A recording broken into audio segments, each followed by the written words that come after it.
qu'on me comprenne bien, il ne faut pas forcément se laisser entraîner par une phase. Pour une première raison que j'ai déjà donnée, c'est qu'on sait qu'il y en a une autre après qui va prendre le contraire.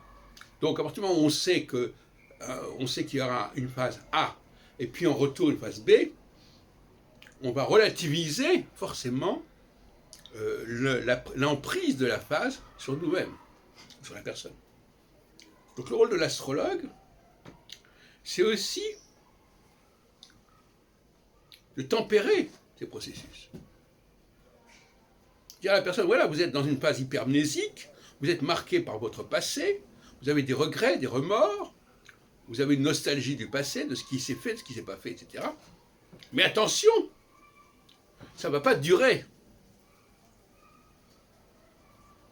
Il faut que vous satisfaisiez, bien évidemment, cette pulsion intérieure, cette pulsion de l'intérieur, mais en ménageant le présent, en ménageant la continuité des choses. Donc comment vivre à la fois dans le respect des changements et maintenir la continuité. C'est là le défi, le challenge. Alors effectivement, en phase hypermnésique, jusqu'où faut-il aller? On a une mémoire, on a un souvenir qui survient dans notre esprit.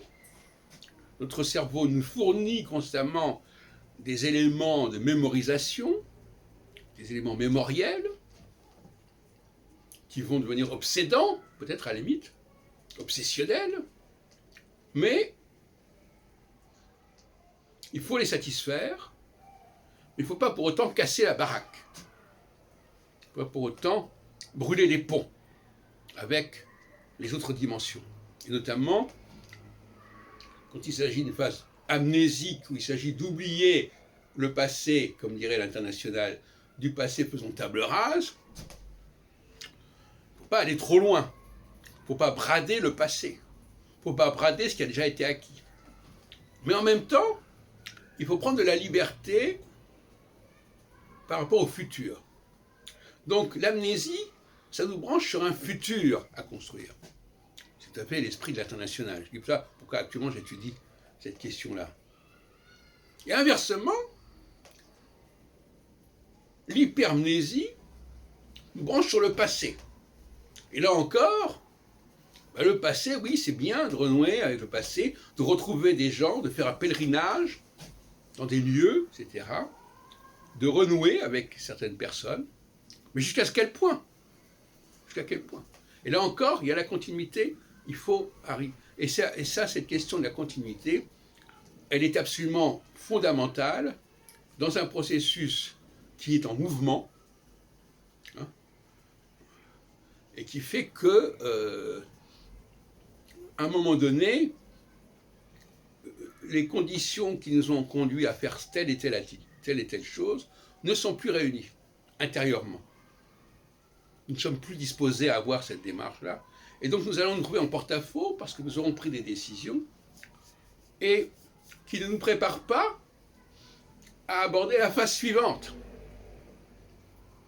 Or la question, c'est justement la transition, le passage d'une phase à l'autre.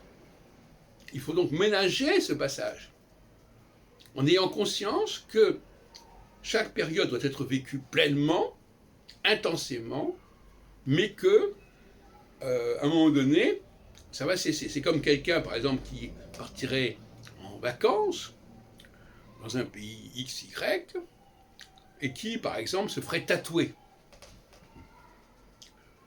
Et parce que ça fait partie du climat, de l'atmosphère, etc.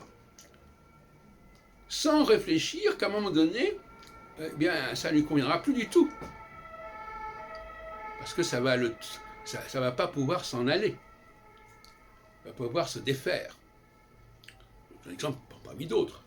Et inversement.